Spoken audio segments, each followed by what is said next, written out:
કાંક છે એને 2 ડગલા આગળ આવીને સ્વીકારે છે, જેનામાં નથી એને પાછા ધકેલે.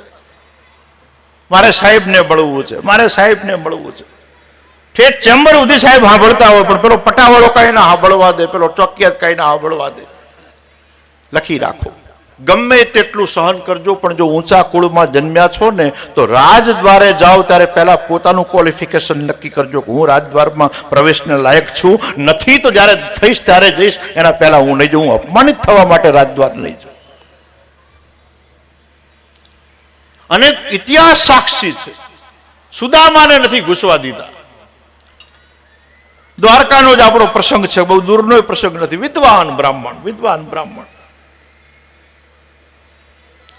યુનિવર્સિટીના ચાન્સલર જેને નમન કરે એવો વિદ્વાન બ્રાહ્મણ, પણ પેલા દ્વારપાલોએ કીધું છે કે ના, રાજદ્વારનું ક્વોલિફિકેશન લાગતું જ નથી. ભાઈ તું બરાબર છે, તું કે છે કે તું દ્વારકાધીશનો મિત્ર છે. અમે તો આવા રોજ જોઈએ છે, કેટલાય આવે છે, કેટલાય ખોટું બોલીને ઘૂસવાની કોશિશ કરે. ના, એમ નહીં.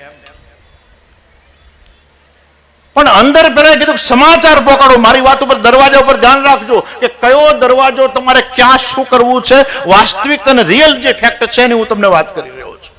એટલે પેલા સુદામાના ખાલી સમાચાર પોકી ગયા, અને સમાચાર પોકી ગયા, ચિઠ્ઠી પોકી ગઈ. ચિઠ્ઠી પહોંચ્યા પછી સોનાની દ્વારકાનો દ્વારકાધીશ તો હોય, રાજા હોય, અધિપતિ હોય, પણ એમાં સોનાની 2 જ આપણે ત્યાં નગરીઓ સોનાની છે. એક લંકા સોનાની છે હિન્દ મહાસાગરના કિનારે, એક દ્વારકા સોનાની છે અરબી સાગરના કિનારે, સિંધુ સાગરના કિનારે. પણ સીધો રાજા આવે છે, રાજપાલ નહીં, પટાવાળો નહીં, નોકર ચાકર નહીં, PAPS નહીં. ડાયરેક્ટ ડોટ મૂકે છે. સડસડાટ એવી ડોટ મૂકી છે, અને એવી ડોટ મૂકી છે, અને ડોટ મૂકીને એને ભેટી પડ્યો છે. એક વાત લખી રાખવાની કે જ્યારે તમારું કોઈ ચિઠ્ઠી અંદર પોકે, અને ચિઠ્ઠી પોક્યા પછી તરત એનો ઓફિસર જો તમને લેવા આવે તો સમજી લેવાનું કે જેનાથી તમે નાતો રાખ્યો હતો ને એના દરવાજા ઉપર છો. નકર સમજી લેવાનું કે તમે ભૂલથી આવી ગયેલા દરવાજા ઉપર છો. એટલે ક્ષત્રપણું જે છે, ક્ષત્રિયપણું છે, તાલુકા પંચાયતની ટિકિટ લેવા માટે જેના તેના દરવાજે જઈને જે દાડો ઉભા રહ્યા, સમજી લેવાનું કે તમે તે દાડો ક્ષત્રપણાને વેચી રહ્યા છો.